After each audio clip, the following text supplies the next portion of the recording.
Welcome once again to the Conversations That Matter podcast. I'm your host, John Harris. We have a guest today, John Moody, who has, let's just say his hands in a lot of different pots. He's a homesteader.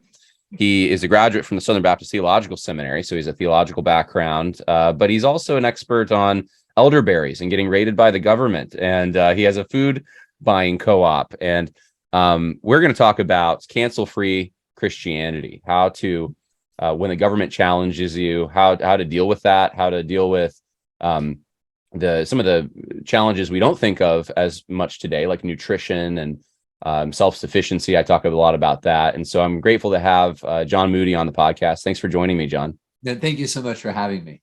We've talked a little bit, I know, over the last few weeks, and but you come highly recommended from those who attended the County Before Country conference last year. And I'll just tell you this, you've probably heard it already. The thing I kept hearing from friends of mine, I even had someone in my church attend, is that you're the Tom Bombadil of evangelicalism. And so after 5 or so recommendations, I said, oh, sure, I'll listen to the speech. And so I listened to your talk, and I thought, wow, this is, really incredible stuff that I don't hear about ever. I didn't know about the government raiding farms and rating you specifically. And there's a certain amount of bravery I think you probably have from being in that environment that we need right now for the other fights that we're undergoing. So anyway, I appreciate you being brave enough to talk about it. Is there anything else you want to, before we get into these topics, just send people websites, places that they can go to find out more about you? I do the Rogue Food Conference with my friend Joel Salatin.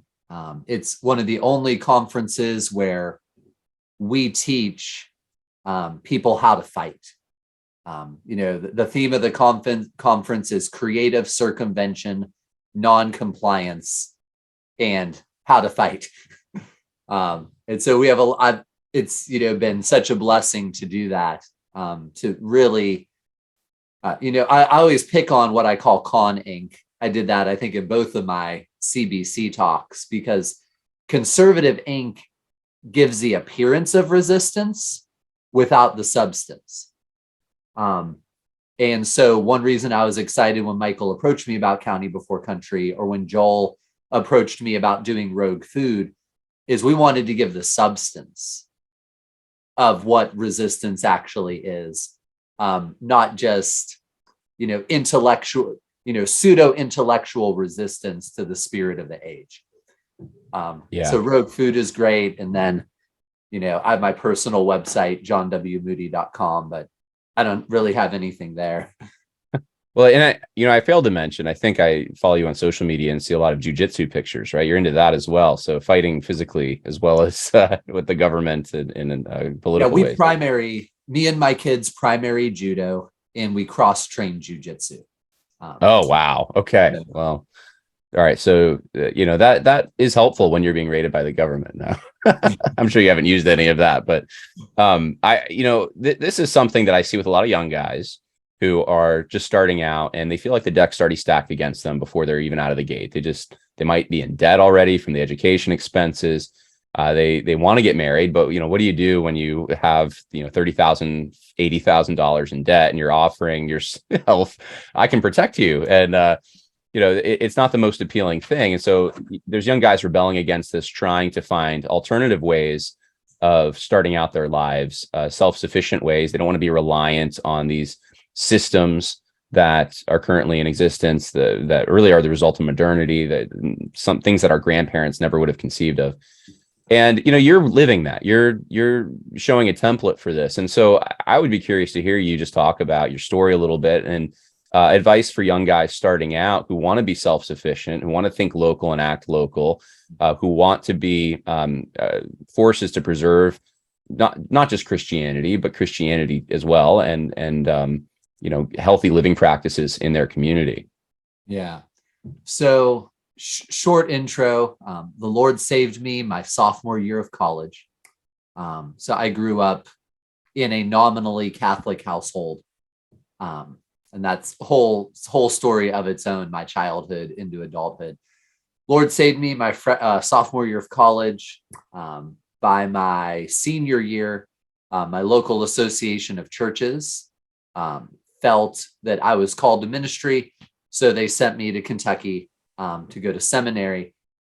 And, so I got to seminary and it was really weird because all these people knew, like, they're like, oh, like it's, it's Dr. Fuller, it's Dr. Nettles. I'm like, I don't know any of these people. Like, cause I didn't grow up in Christian evangelical circles, let alone Baptist circles. So I was just there to learn. I'm just taking classes because I'm like, I really want to know the Bible. I really want to understand the world. And while I was in seminary, one of my professors suggested, he goes, instead of reading a little bit of everybody, choose 3 authors to really be shaped by deeply. So, learn 3 people very, very well rather than learning 300 people very poorly. And so one of the people I chose was Schaeffer.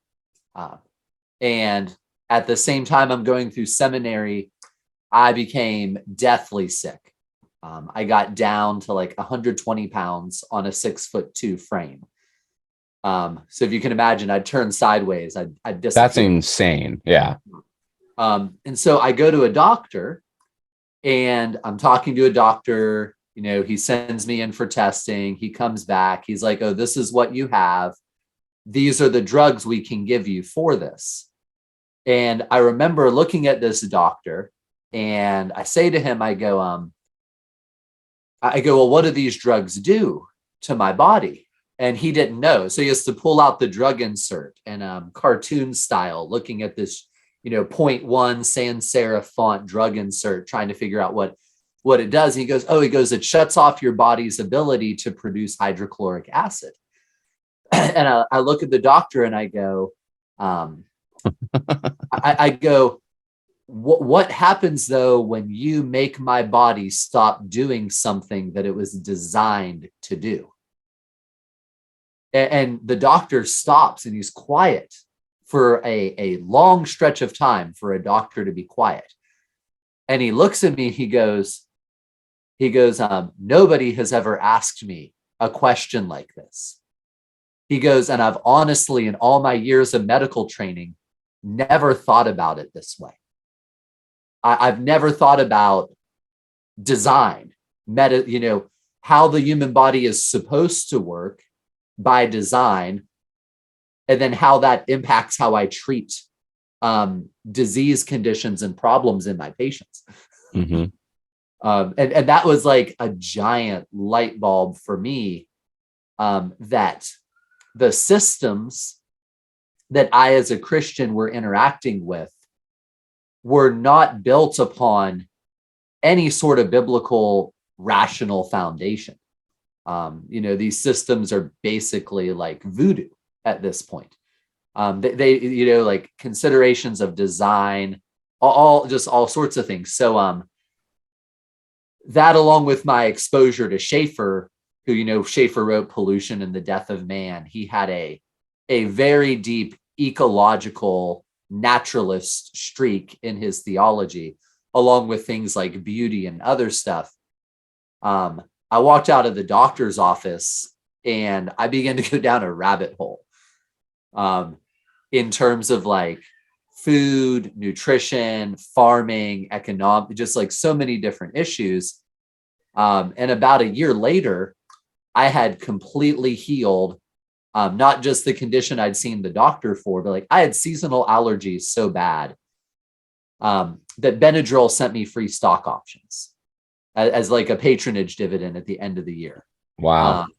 So like I had enough antibiotics as a child to qualify as my own CAFO animal operation. Wow. And so, I'm like 24 at the time of all this. And after about a year or so, like I live on a farm in the Ohio River Valley. I have no allergies. I haven't had a dental cavity in 20 some years. I haven't needed antibiotics in 2 decades. My kids, who've totaled 60 some years on the planet now, we've never had a broken bone. We've never needed antibiotics. And so there's this, conservative Christians, we like to talk about design in the theoretical, and then ignore it in the practical. Well, what would that actually mean for how I feed my family, for how I live my life, for how I use technology? And I've always chafed against that kind of disconnect between the intellectual side of conservatism, especially Christianity, and then the practical side. So I healed all of these health conditions, and I did it because we had to get food from different places, because the kind of food I could get at the grocery store, I realized was the kind of food that was actually making me sick. And so that led to my wife and I starting the food buying club in 2006, where I was just like, I don't have time to go to 7 different farmers markets and 4 different places to get food. So I'm going to build something that simplifies this problem for me.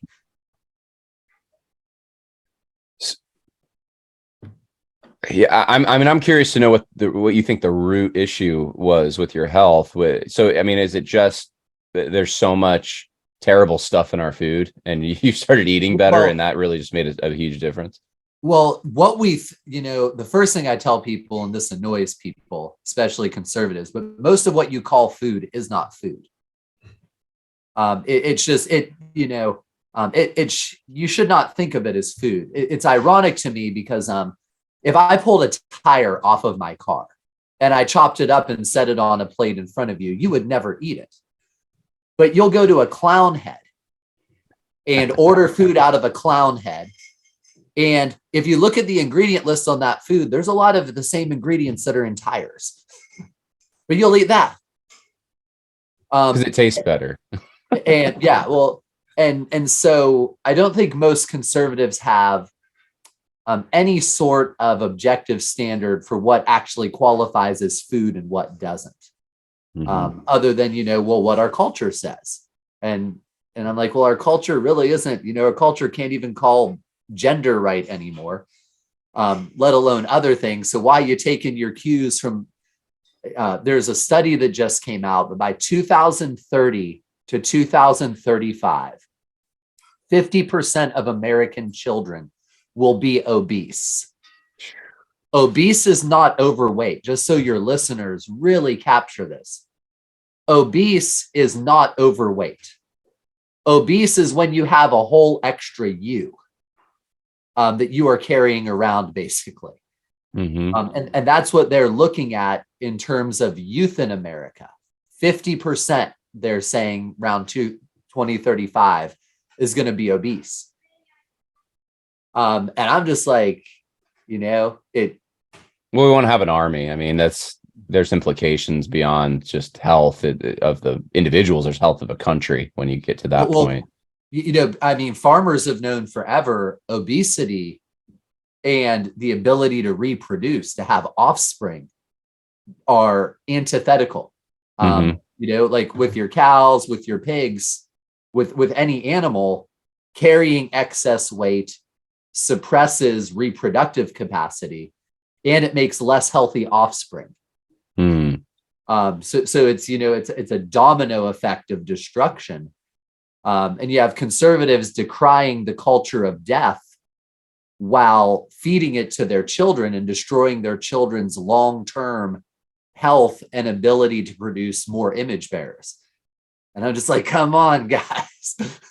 So don't go to McDonald's is what you're saying. I'm curious. All right. So I don't know if you wanted to share more about your story, because you have so much more to share with the raids and everything else, but you decided to eat better, and now you're to the point you've fundamentally changed, I'm sure, a lot of the habits that you had before, not just with what you're eating, but just how you're living in general. And this is something that I know a lot of young people are curious about. They want to reject what you just talked about, 50% obesity. They want to reject that, and they want to go to the gym, right? And so I can see young guys taking these small steps, right? I'm gonna get ripped, or whatever. I'm gonna get jacked. I'm gonna go to the gym. I'm gonna start drinking some raw milk. Raw milk nationalism is even a book, right? Yeah. And what kinds of things like that do you think are helpful, or you found beneficial, that would be good for people starting out? or So, everyone really? yeah, so for my wife and I, the thing I always tell people is like when we started dating and then got married, we were as standard American as you can possibly imagine. I was the breakfast cereal eating, cartoon watching, video game playing kid of the 90s. Like that stereotypical, you wake up on Saturday morning, you eat sugary breakfast cereal, you watch cartoons, you play video games. Like that was me to a T. So when we began to kind of retool our approach to the world, I'm like, we have no skills really. We were, I wouldn't say we were like super poor, but there is a number of years in our early marriage where, at least on paper, we made $25,000-$30,000. Wow. So it's not like we had gabs of money. And so I always tell people like the easiest way to crack this nut is we would choose two things every week to change in our household. So one week it would be like learning to make our own cleaners. The next week it would be learning to cook a whole chicken. The next week it would be learning to use, actual flour to make baked goods. And then eventually we bought so I just tell people it's, you didn't end up where you are overnight. So don't expect to be somewhere very different when you wake up tomorrow. So I just let you know. So I just tried to be very strategic as a husband. I was like, I know the general direction I want to go, but I don't know the exact destination. But I need to start plotting a course, and I need the course to be sustainable for our family. And that's just kind of how we began to do it. So that's practical, that you can incrementally change certain things about yourself and your lifestyle there. I mean, what's the most beneficial change that you made, you think? What's the thing that you would say helped your health more than anything else? Well, it was changing what we viewed as food and where Okay. food comes from. So like we eat hamburgers, but we get the beef from a local farmer where the cows are like raised on things God designed cows to eat. So it's our diet in some ways doesn't look that different than a lot of other people's diets. It's like we eat hamburgers, we eat French fries, but they're cooked in tallow or lard instead of being cooked in seed vegetables, oils. We eat smoothies, but the milk comes from pastured cows and is raw milk yogurt we make. Do you ever go to a restaurant, or is that just not something you do anymore? We do on occasion. I mean, almost every major city now has some good quality restaurants to eat at. Gotcha. So we eat out, probably a dozen times a year, maybe. So it's definitely not something we do all the time, but it's something we do regularly. But we choose a better quality restaurant that gets food from actual farmers. And that made a huge difference, just getting food from farmers instead of, well, I mean, I guess farmers have to raise beef, or maybe is that agribusiness? You're making a distinction between farmers and agribusiness. Yeah. So take meat in America. You have four major categories of meat and protein. You have beef, pork, chicken, eggs, and dairy. In each of those categories, roughly 85 to 90% of that category is controlled by four companies. So I call this, when you go into a grocery store, it's the illusion of choice. So you go into a Kroger, you go into an Aldi's, you go into a Costco, you go into a Walmart, and you're like, there's 200 different brands of beef products, let's say. maybe even 400 brands of beef products. But those 400 brands are just the different brands of only 4 companies. Okay. So, and these companies, these 4 companies are not raising their beef quality is not that great. Was what you're saying. They're feeding them bad stuff and yeah. Well, what, like in beef, the cows come from places like where I live. And this goes back to also like thoughts on like, how do you actually love your neighbor? So if you want to understand the economic and generational heartbreak of rural America, go to an auction house where cattle and other animals are sold at auction, and sit with the people who've lived in these communities for generations and talk with them on an auction Saturday. And if your heart doesn't break, I don't know what to do for you. Because I did that years ago, where one of my older neighbors, guy like in his 70s, invited me to go to the auction house with him. And how does an auction work? What makes an auction an auction? Well, you sell to the highest bidder, right? Great. So you have to have a lot of buyers. Yeah. And hopefully not a ton of sellers. Right. The Irvington cattle auction, it'll have 200-300 farms come to the auction to sell cows. Guess how many buyers come? How many? One. Because these 4 big companies don't want to compete against each other.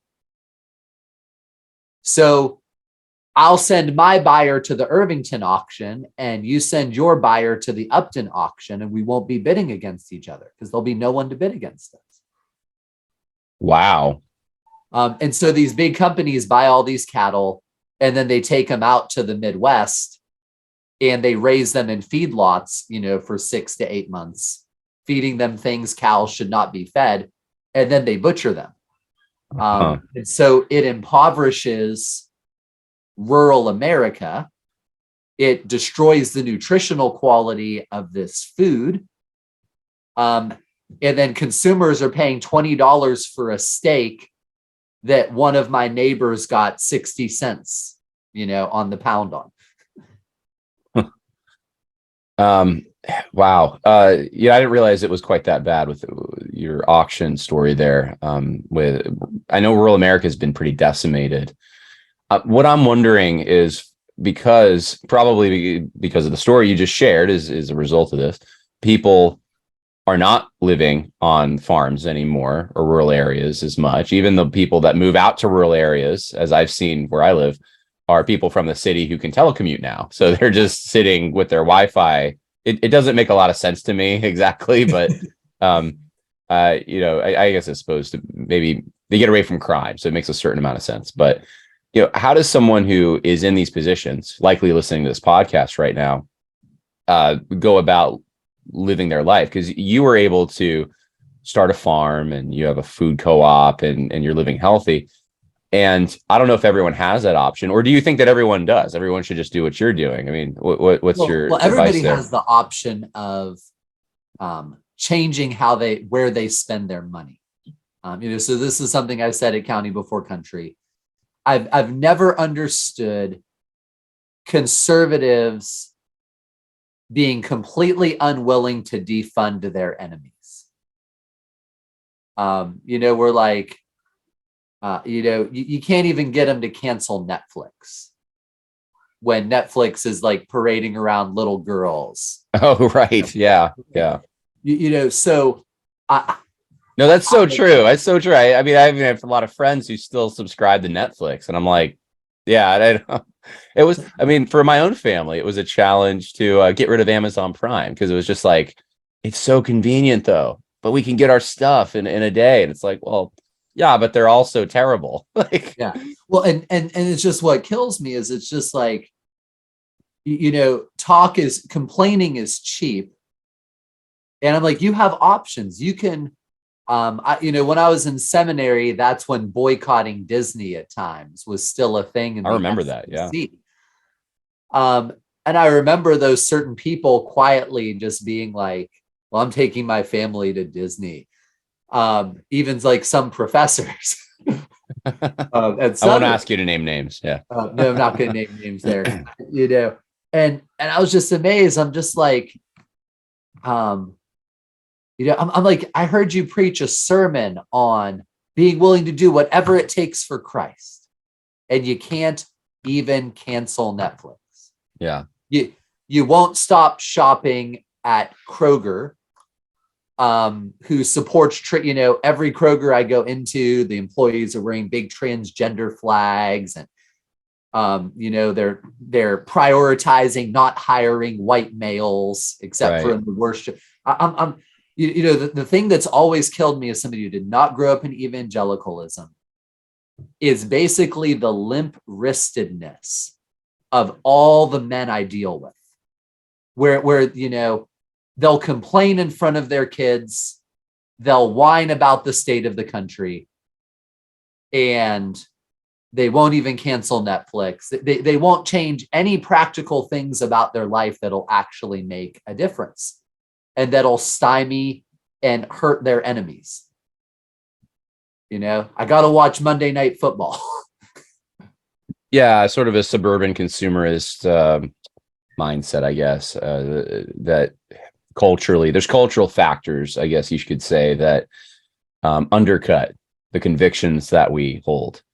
And that's a big problem. I do see some hope right now, though. I do see, like I said, especially younger people who are more serious about their faith, who are starting to question these things and say, I know I've been raised this way, but is all of this actually good for me? Is this good for my family? And so someone who, doesn't own a farm and wants good nutrition choices, I mean, if they're not going to go to Kroger, where do they go then? What are just some practical things that they can do? Because I mean, I don't know if every community has a local farm market. I know that I have some smaller, like I have apple orchards in my area, so there are some like smaller farm markets. I also have a family. I grew up with a huge garden, and we had chickens and stuff, so I'm a little bit different. But I don't know of like a big co-op. There was when I was in Lynchburg, but there isn't here where I live, and so the options are kind of limited. And I don't know. You would probably know more than me to what extent those options are available for people. Yeah, I mean, in most of the country, it's not hard to find brothers and sisters in Christ farming to get good quality food from. Mm-hmm. It's not convenient, but it's not an insurmountable challenge for the vast majority of people to change where they spend some of their money, including their food dollars. There's websites like Eat Wild, resources like the Weston A. Price Foundation, that can help you hunt down sources in your area, but to give you an idea how easy it is, this past year I traveled probably like 24,000 miles. Wow. I had a conference in Florida, conference in Virginia. And when I travel, in less than an hour of work, I can find farms. We went all the way to Florida to put on Rogue Food, and a bunch of the food for Rogue Food came from farms right there in Florida.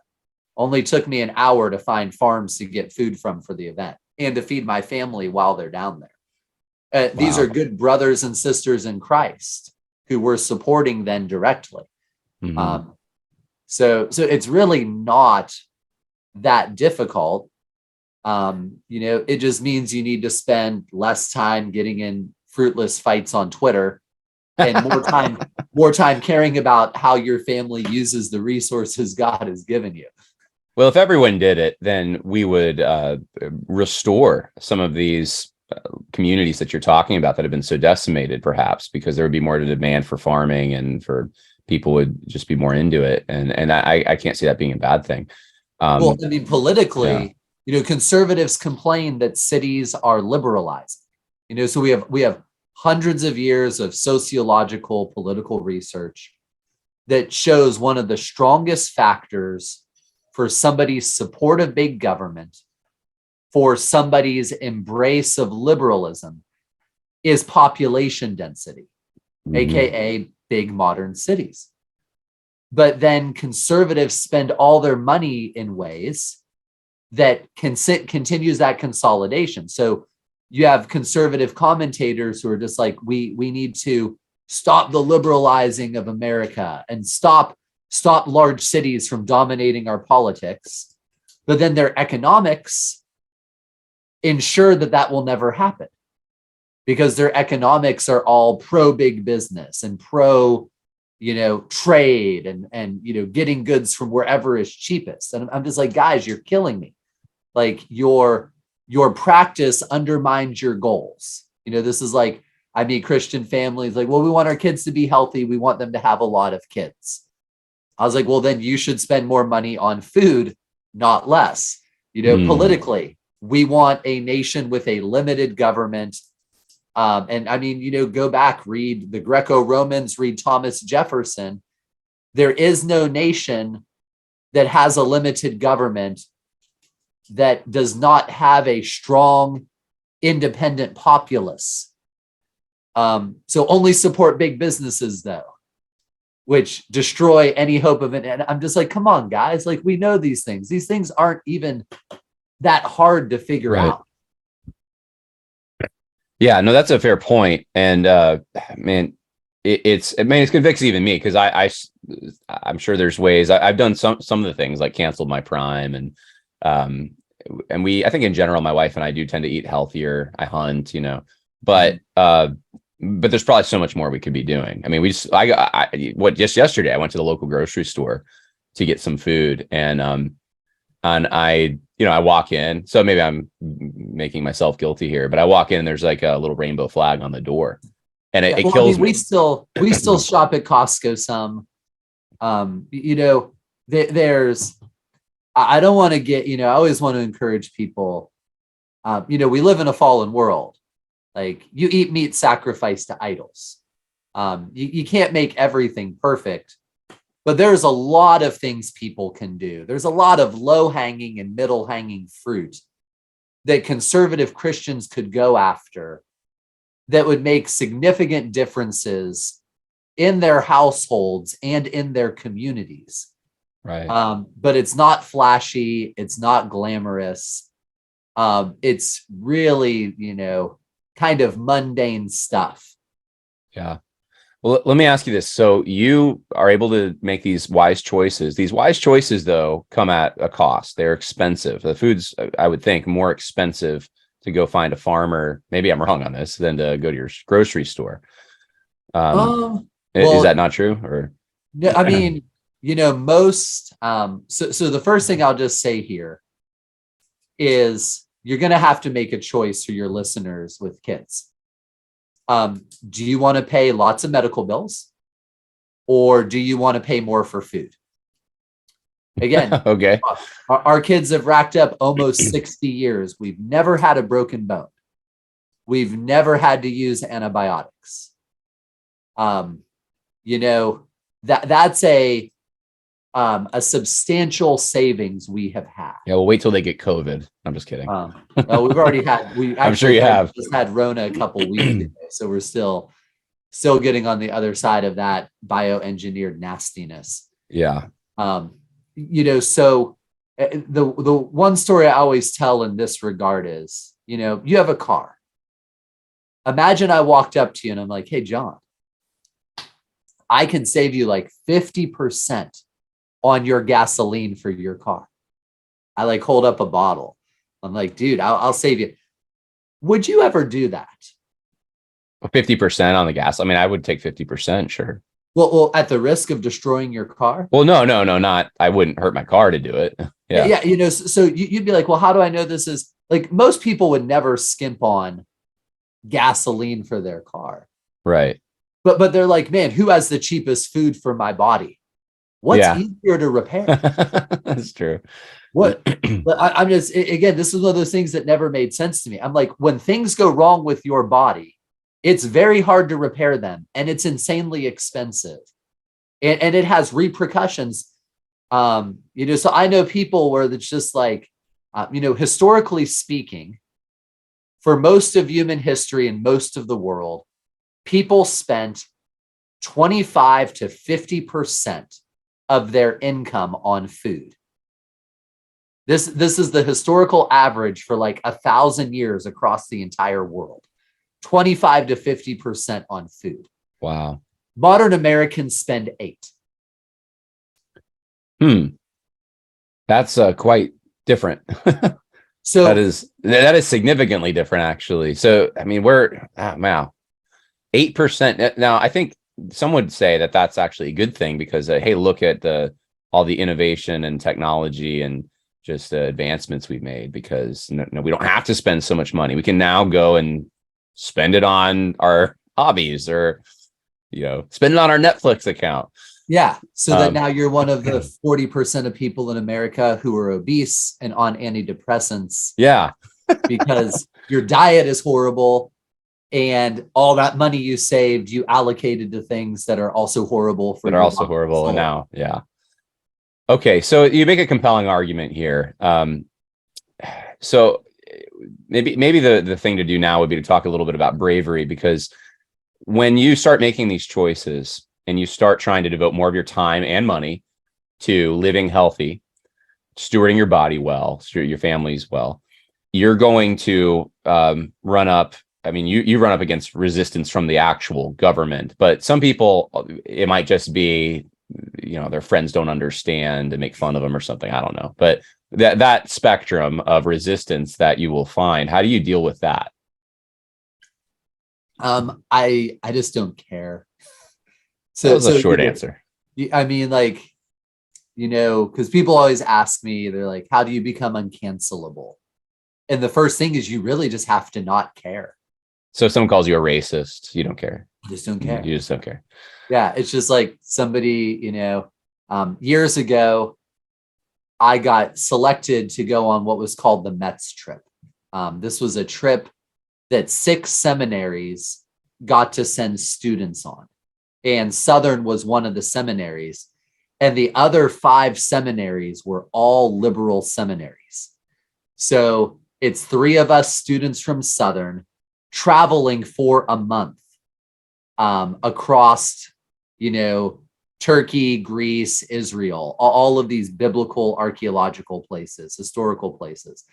And you're with like people from Princeton and Emory, all of these far left, crazy radical seminaries. And man, I just like the whole trip, people like, you're a bigot. I'm like, I don't care. You're a misogynist. I'm like, I don't care.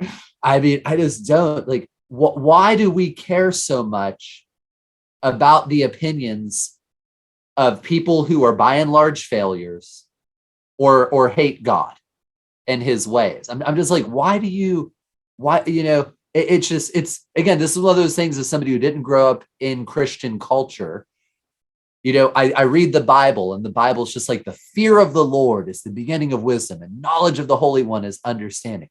And, and like the Psalms are just full of, encouraging you, just fear God. Don't worry about anybody else. Don't worry about anything else.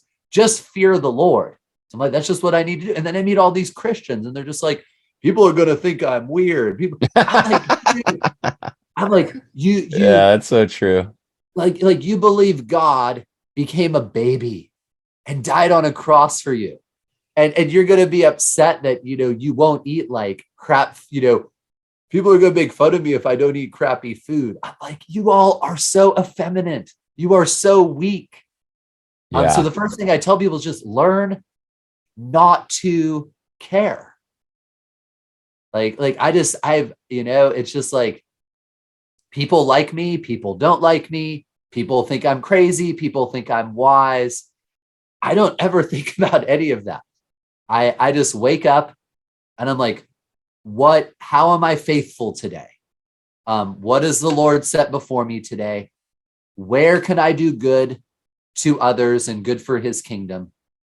And that's just what I do. And I let the chips fall.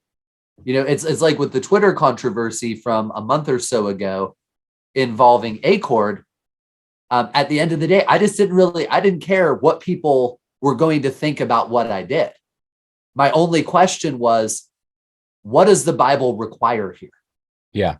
What and for those who God ask? aren't aware, briefly, you basically just came out and said, look, we need to, that there was an individual, Thomas Accord, who was being accused and doxxed and all these things. And you just said, we got to do biblically what the Bible says we should do here and not what you're doing. And that's basically what you're talking about is people would, I'm sure they came to you and said, what about your reputation? What are you doing with your credibility here? You know, what are people going to think when, if this guy's guilty, you're going to look bad. And you saying, I don't care about that. You know? Yeah, well, no, I had people like men who really love me, been friends with for decades, who sent me messages. They're like, hey man, they're like, you know, don't risk your credibility here. And I'm just like, but I don't care. Like, yeah, there's like an assumption that there's like a certain level of credibility we have, like a pot, right? And we can like dish it out. We have to be like wise in where we invest it or something. And if we do it wrong, then we'll lose all of it. And it's very hard to gain back. These little trivial things. That's the amazing thing to me is like we can lose it so easily today because we're in a minefield. Like every step we take is the potential to lose our credibility with someone.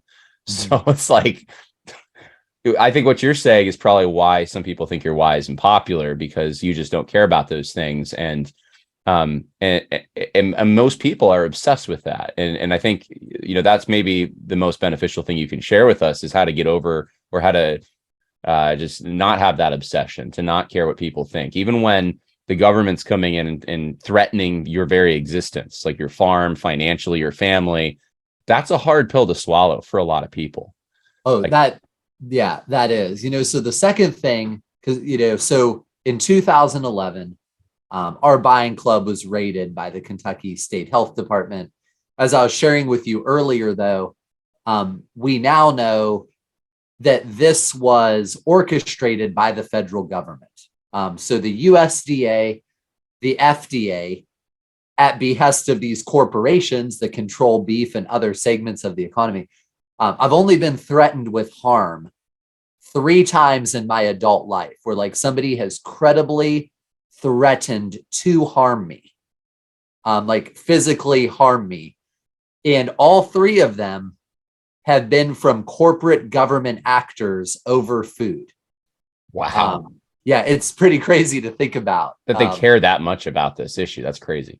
Yeah. In a behind closed door meeting in Frankfort, Kentucky, the people who control the Kentucky dairy industry threatened me and 2 friends with physical harm if we continued to push against their control. Sounds like mob stuff. Oh, it's crazy. It's you know, I laughed when they threatened us, when they got up at the table and started wagging their fingers at us and were like, hey, like, we're going to do very bad things to you all if you don't stop what you're doing. I just like cracked up, you know, because he's like, I'm like, dude, like you're an overweight, middle-aged man who runs a dying business. I'm like, you're a joke to me, you know, but, you know, so we were raided in 2011. And, you know, at the time, I guess my wife was probably pregnant with Noah, would be my guess. And we had 2 small children who were 6 and under. So Noah might have been actually born at this point. We had a gaggle of small kids.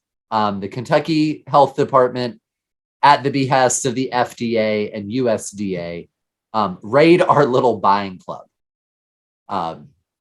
And they serve us cease and desist and quarantine orders. And they put these big sheets of paper down that say, you know, if you violate this, you face no less than this many years in jail and no less than this much of financial fines, all the good stuff. And, you know, that is, other than when the Lord saved me my sophomore year of college, there are a few moments in my life I remember as well as that weekend. And that event, because it's easy to talk about fighting. It's easy to talk about taking risks. And again, this is one of my biggest critiques of conservatism. You know, the Presbyterians will pick fights with the Baptists, you know, and say like, all you Baptists are why we have trannies. you know, and what really Yeah, annoys yeah. me about it, again, it's the appearance of risk and fighting without the substance. It's basically like posturing. Because it's easy for me to pick a fight with you because you're a Christian, and Yeah, you're we've gonna been mostly, fighting. yeah. Infighting is riskless. It's a way we posture and peacock and try and move up the pecking order within the church, but there's no real risk to that for the Right. most part. It's really effeminate in my Mm. view. It's why it drives me nuts, the constant online fighting over baptism. And I'm just like, come on, guys, fight somebody who actually is a risk for you to fight with. Go protest at an abortion clinic, go show up and preach the gospel at queer story hour at your library. Like do something meaningful for a change. So they rate us, and I have a decision to make now. I have small kids who, I have a wife who might be pregnant. I have multiple small children. And what do I do with this cease and desist and quarantine order? And two things really drove me. The first is when I looked at my kids, this is something that's always weighed in my mind. With my kids, I am always going to be imperfect. I want my kids to know that I'm an imperfect person, saved by God's grace. Mm. But whether or not I'm a hypocrite, that's a choice I make. Mm. And I'm not willing to complain about the abuse of powerful people, the run amok nature of government.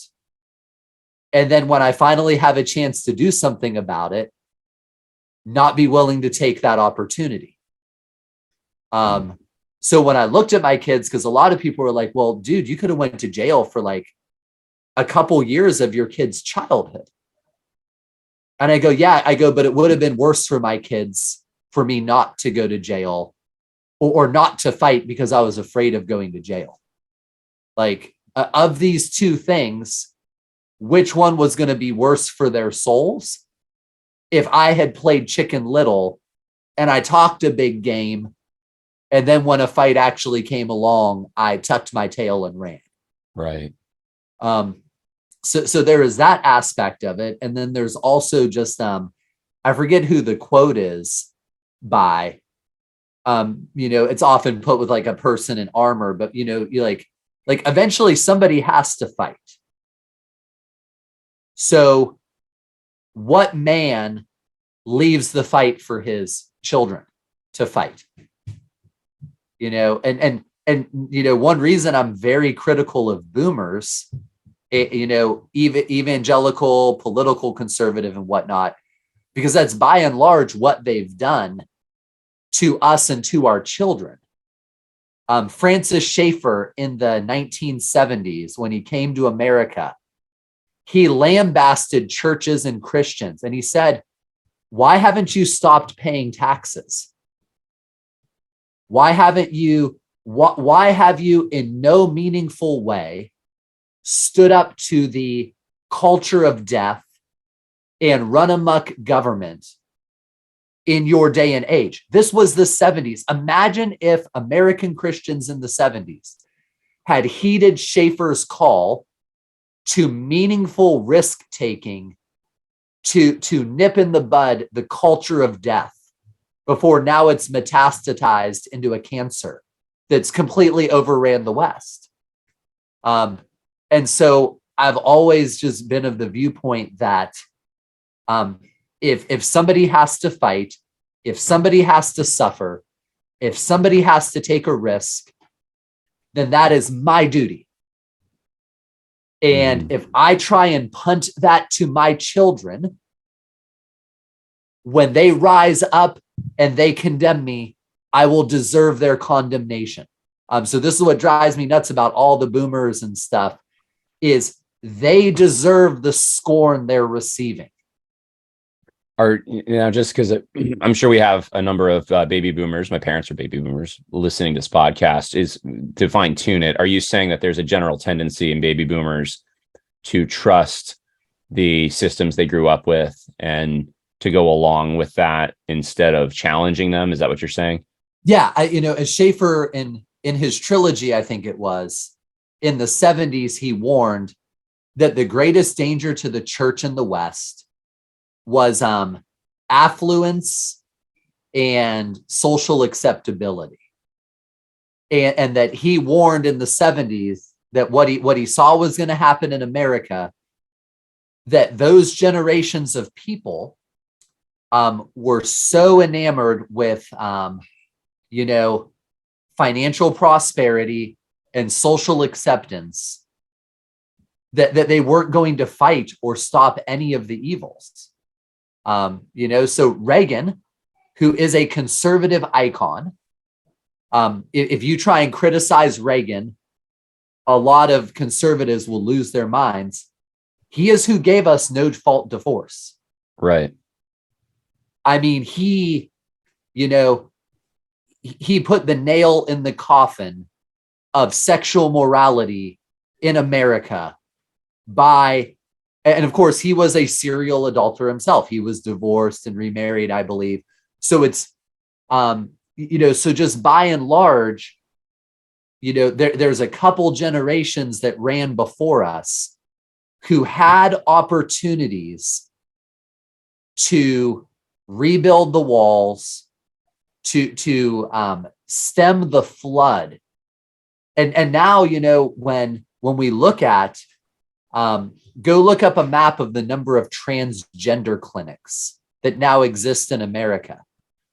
There's a direct thread that runs from no fault divorce.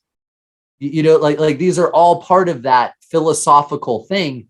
And by and large, these older generations, instead of fighting against these unbiblical philosophies, they ran roughshod right along with them and kept a window dressing of Christianity. Yeah, they accommodated. And yeah, so what you're saying sounds like the flip side. Not the flip side is not the right term. What you're saying sounds like I don't know how to say this, similar to what people who are influenced by David Platt's radical, that kind of thing, that pre-social justice thing that I remember in seminary. Maybe, I don't know if we were, I don't think we were concurrent. I think you were in seminary before me. So I'm talking like 2011, 12, 13, like in there. I was 2000 to 2005. Yeah. So, okay. So David Platt's book hadn't come out yet when you were there, but there was this kind of blowback against boomers in a way. That was because they're a bunch of materialistic, racist, obsessed with the American dream. They're just terrible people. The reason the world's poor is because we have so much, and it's sort of a Marxist spin on it, right? And that the thing to do is to be radical, to get out to instead of what you're saying, which is to move to rural areas or to be self-sufficient. It was to move to the inner city urban areas, right? And to live with those people. And that was the most holy thing you could do. Of course, David Platt didn't really do that, to my knowledge. Well, none of them do that. None of them. Like all the liberals saying they were going to move to Canada. Trump got they never do. So he has a nice home in the suburbs and has a nice church in the suburbs. And that's what he's known. But the premise was, though, that that's what we're going to do. And I think there's like 3 people who did it, but, everyone else was kind of like used it as just kind of a wedge to make fun of or dishonor the older generation. And, I reacted against that. I thought, well, we're supposed to honor father and mother. And, they're in most of the cases, they're paying your bills to be here at seminary. And now you're developing disdain for them. I mean, for half the people who believed in, and I'm not knocking covenantal theology here, but I think half the people who believed in like postmillennialism or amillennialism were doing so because their parents were pre-mill. It was like literally just you know what I'm saying? Like they hadn't read the Bible and come to these conviction. It was just like, well, that's not what my parents believe, so I'm going to reject it. And they're Arminian, so I'm going to be Calvinist, right? There's these sort of anyway, I'm on my own tangent here now. What you're saying is different than that, because your critique isn't the Marxist critique. Your critique is not that they did too much to be successful and to make a good life for their family. You're saying that it's actually the opposite of that they did not protect their family. They did not do enough. and they didn't preserve the good things that they had. Mhm. And that's like totally 180 from, the critique that the people who like David Platt stuff were saying. So anyway, I just thought I'd point that out. I don't know if that's ever occurred to you, but it is interesting to me. And I think some of this does ring true, that there were generations. I'm sure the baby boomers can look at the greatest generation and say, hey, you guys kind of messed it up in the way you raised us, the way you gave us everything we wanted. And that wasn't good for us. And, yeah. Well, or like, again, I love my dad dearly. And he knows I love him dearly, but I've just said to him on occasion, my dad was like a mega Trump person.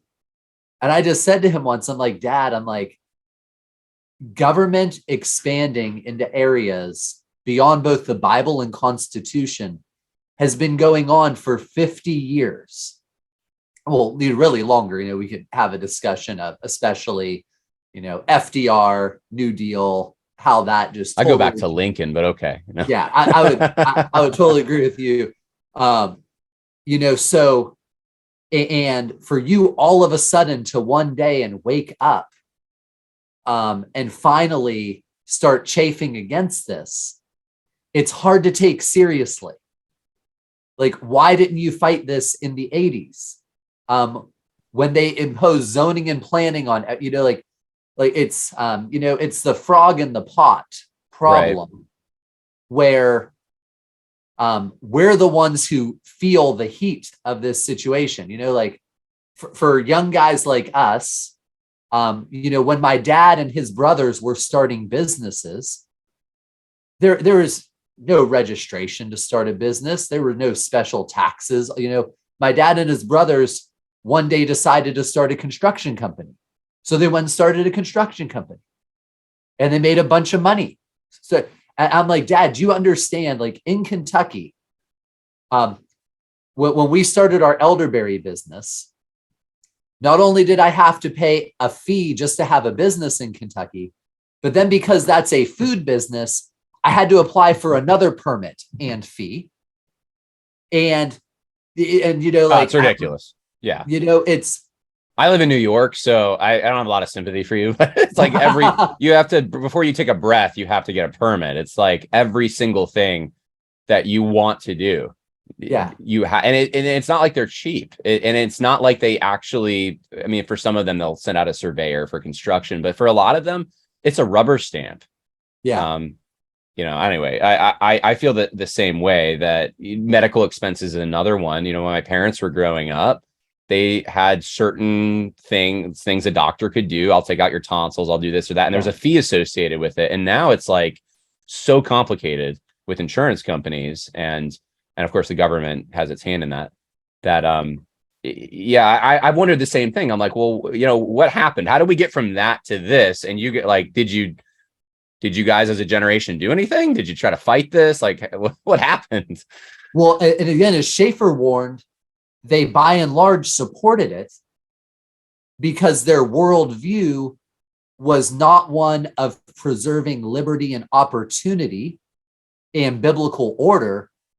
Their worldview was driven by preserving affluence, safety, and social acceptability. Mm-hmm. And imagine being the person who opposed seatbelt laws. Now, I think you should wear a seatbelt. That's my dad. It's prudent, but by and large, most people wouldn't publicly oppose seatbelt laws because it would make you look bad to others. Well, don't you care about, and because people wonder why such a large percentage of Americans went along with COVID, the insane COVID restrictions, but it's that same, I need to be socially acceptable. I need to do what is safe for others. Like that's all. Go back and read Schaefer's stuff on this. He's so prescient for accurately predicting what the last 50 years of America was going to look like in terms of both moral decay and radical government expansion. He's like, here's how you can stop this now, guys. You really need to stop this now. And now we're, 40 years later, and I'm just like, egads. It's such a harder thing to deal with. Yeah, no, there's no doubt about it. I think the analogy you gave the frog boiling is absolutely perfect. I remember once, funny illustration, maybe to close the show out with, but I was in a national park and it was, there was nothing to hit, right? Like it was, I think it was Craters of the Moon National Park in Idaho. I don't know if you've ever been there, but there's a whole lot of nothing. Okay. And there's no cars. And my dad wasn't wearing a seatbelt because we would, stop every so often, get out of the car, look at the view, read the sign. And I remember I don't remember how old I was, but I just remember like I had a problem with it. I was like, Dad, Romans 13, the law says you have to buckle up. And this was maybe a stage I was going through, but I just really wanted everything to be orderly, to conform, to do everything perfectly right. And I remember I don't even think he gave me like a very like nuanced answer on why he wasn't wearing a seatbelt at that time, but it was basically boiled down to just like be quiet and just like let me just stop. I'm gonna do this. I'm not. There's no problem here. I'm not harming anyone, and I didn't grow up with this. And I've been in several incidences, and this isn't to get off on seatbelts because I do wear my seatbelt most of the time, just so people know. I do think it's primarily safety, but I've been in some car incidents. One in particular where my car went off a cliff and I had to jump out. And the seatbelt, I remember thinking, because I had to unbuckle my seatbelt, I remember just thinking like, man, that took like a second, but that seconds matter. Yeah. And I can see scenarios where it's safer for me to take off the seatbelt. If I'm in danger of like, I might have to jump out really soon, I don't want a seatbelt on. So anyway, that's a roundabout way of just saying like, we have to think prudently about these things and realize that, this is what I was missing at the time, that the government doesn't actually have that authority. That's not really their lane to be regulating that. But it's just assumed now that the government has this role of keeping us all safe. And I think one of the things you're doing that's so beneficial is you are thinking through some of these issues more deeply, and you're applying the principles that you learn, and you have a firm conviction of where the government's role is, how far they can go and no farther. And if you suffer the consequences, you're fine with it. Yeah. And that's where we all need to be, I think, is thinking through these issues and not just going along with the status quo, because some of the things we believe now weren't believed for thousands of years. Yeah. No one believed them until 5 seconds ago, right? So anyway, that's my little shtick at the end, but I'll give you the last word. And any encouragement.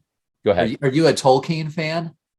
Yeah, I bought my wife for her birthday or for Christmas the Lord of the Rings in concert thing. So yeah, I mean, I guess I have to say somewhat. Most people won't go to a concert for the soundtrack. So yeah.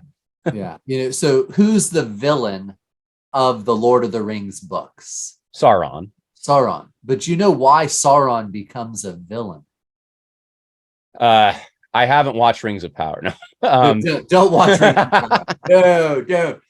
I'm trying to remember now. I mean, he was corrupted. I know he didn't start out that way, right? But he had a lust and agreed, and well, but not quite. He was corrupted because he saw the potential of Middle Earth, and he felt that giving all of these people, giving all the Valar and the Maiar and the elves and the humans, letting them all make their own decisions, led to disorder.